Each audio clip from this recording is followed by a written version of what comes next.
Welcome to our channel, ladies and gentlemen. I hope that this video finds you well wherever you are. I'm also okay, and I want to thank you for your continued support to our channel.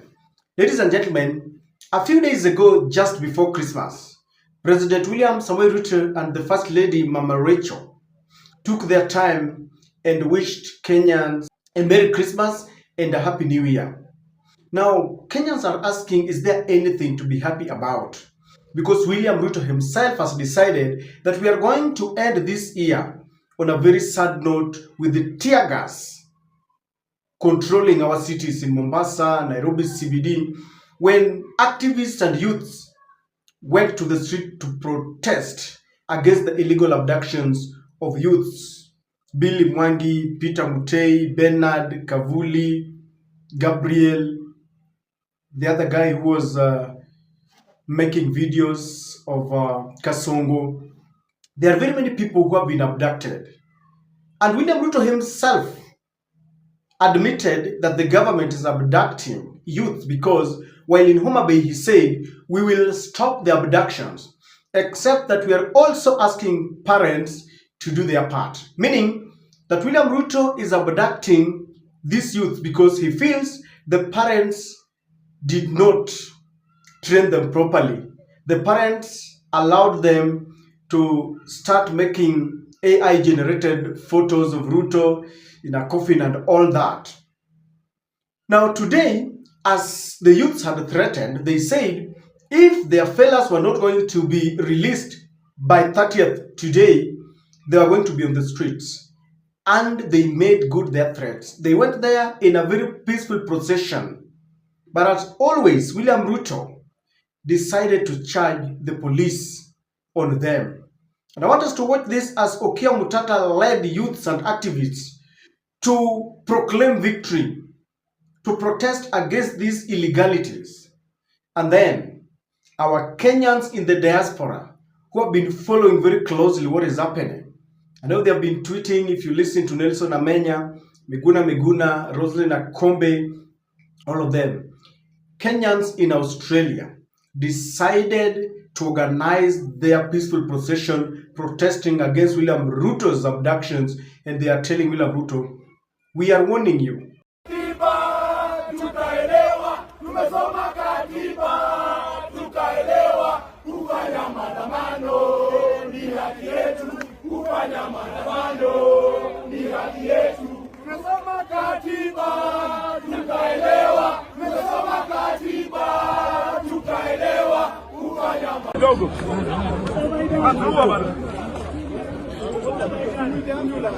Stop killing us!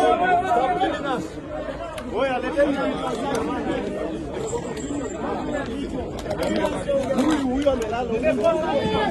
Munatuua! Wanatuua!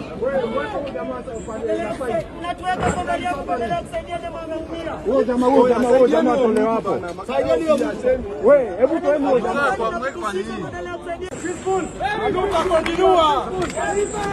Victory is certain. Victory is assured.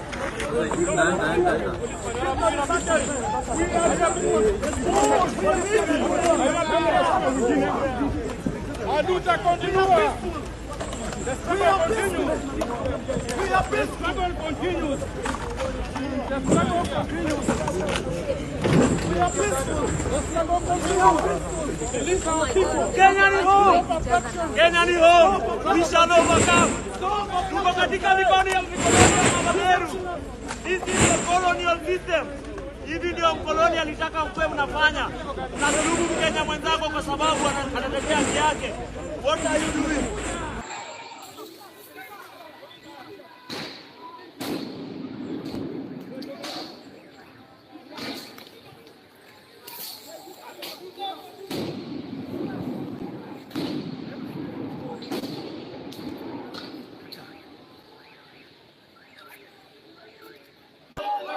Go.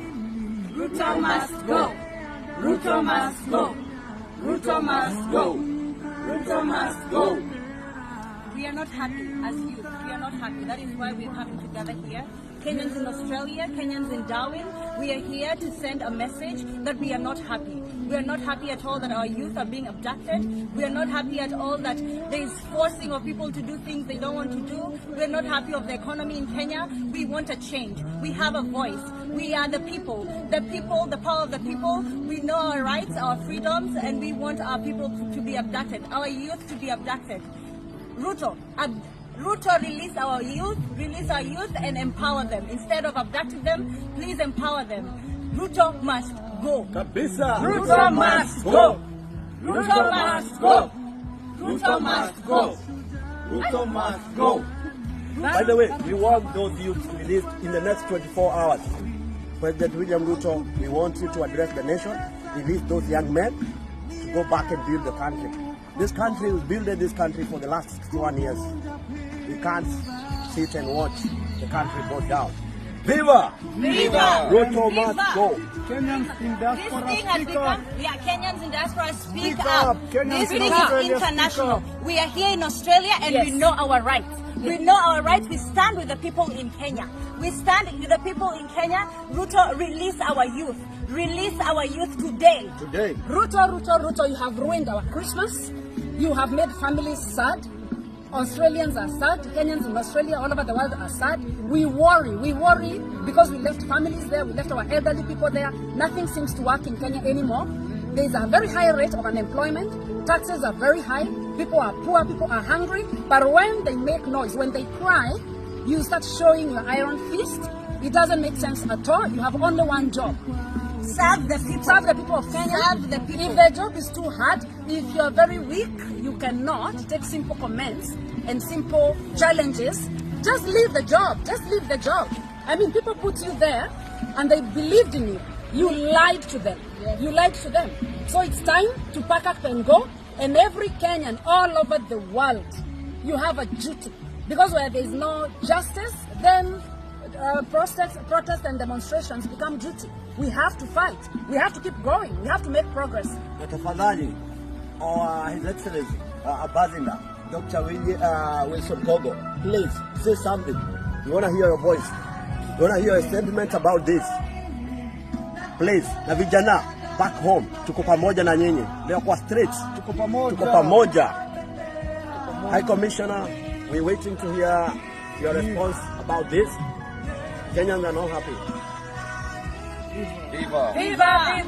Ruto must go. Viva! Is there anything to be happy about? Why was William Ruto wishing us a Merry Christmas and a Happy New Year? How are the families whose children were abducted going to enjoy that Christmas? And by now, if they have not been released, how are they going to enjoy their New Year? They are crossing over into a new year with a lot of uncertainty.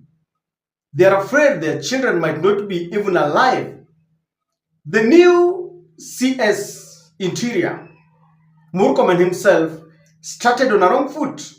He started by defending William Samoei Ruto. And he said, ever since William Ruto ascended to power, no single Kenyan has been abducted. It seems those who are around William Ruto, or Ruto himself,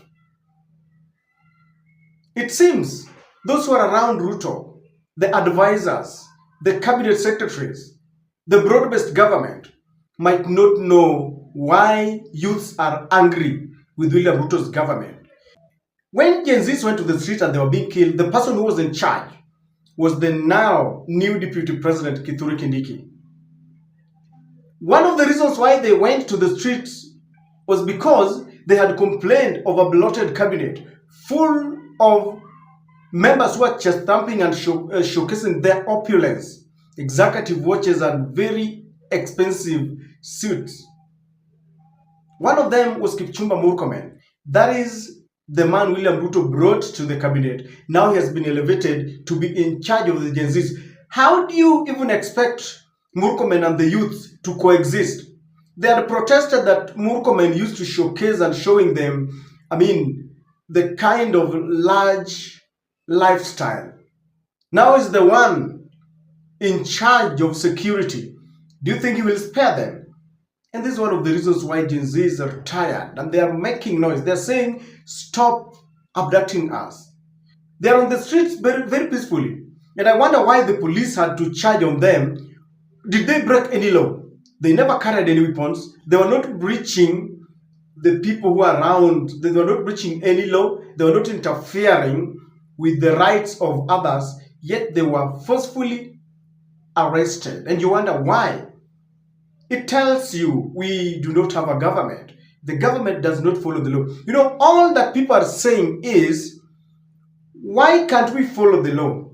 I've been reasoning with some people that is it against the constitution to produce a picture of a president in a coffin? Some are saying that it would mean that maybe you harbor some mission or you wish that the president is dead, and that is treasonable. I don't know. But some people are saying that some of those youths do not have jobs, and so that is the way to create content. But others are saying that it is so serious that they are telling William Ruto how we wish you change, or we would rather be no more because we do not. It's like you are there but you're not there for us. It's like a father who is not there for the children and they don't feel him, and they feel that he would rather be no more because he's not helping them, he's not protecting them physically, financially, economically, politically. And they're saying, why don't we follow the law? If you feel that what they are doing is treasonable something, then why don't you just arrest them properly in accordance to the law, present them to the court so that the judge will decide, because the role of the judiciary is to interpret.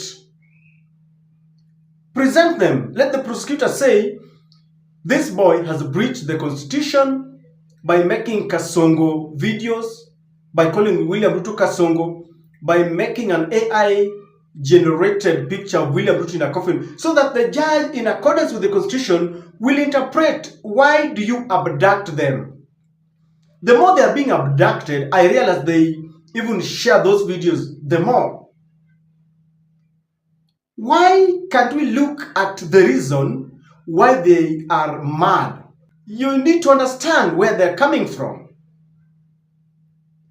You know, if you understand the mood that was when the Jesus went to the streets, even William Ruto himself understood them and said, I'm not going to sign the Finance Bill 2023.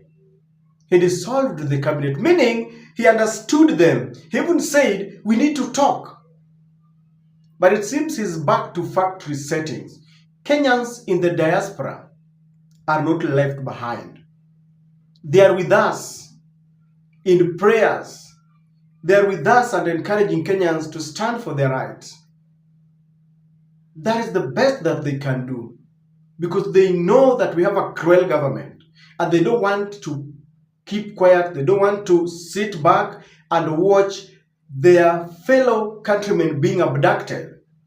You know, when they do this, they expose William Ruto, because William Ruto wants to showcase himself as a president who is loved globally. You know how he's been presenting himself as the champion of the climate change. You know how he took policemen to Haiti. You know how he was given, some kind of honor by Joe Biden when they were in the UN security meeting. But back at home, people are crying. We are being abducted. The law is not being followed. He's being exposed at the international level, and he will be known for the wrong reasons, so that he does not continue hoodwinking other leaders that he's the best. At some point, he was the champion for Pan-Africanism, until they realized that Ruto is a friend to the enemies of Africa. They ditched him. And so, ladies and gentlemen, Kenyans must continue fighting. But I think William Ruto is creating a mountain out of a molehill. You know, when youths go to the streets, when youths protest, when youths tell you that this is the reason why we are protesting, maybe it is because of the high taxes, because of the failed university funding model, because of the business environment that is not providing anything for us, investors are running away, We listened to him congratulating the president of Tanzania because they have surpassed us in terms of the East African trade of goods and services. Then you need to listen to them. When the controller of budget and the auditor general come out and tell us that there's massive corruption, wastage in government, then what do we do? Do we sit back and clap for them? I think William Ruto can do better. If he just decides that he wants to change this country, he can turn around this economy. It has been done before. Mwai Kibaki, it's not like there was no corruption in Mwai Kibaki's era. There was. Anglo-leasing was one of the major scandals. I don't know that it was bigger than Goldenberg or what, but there was corruption. But when you look at Mwai Kibaki, he did something.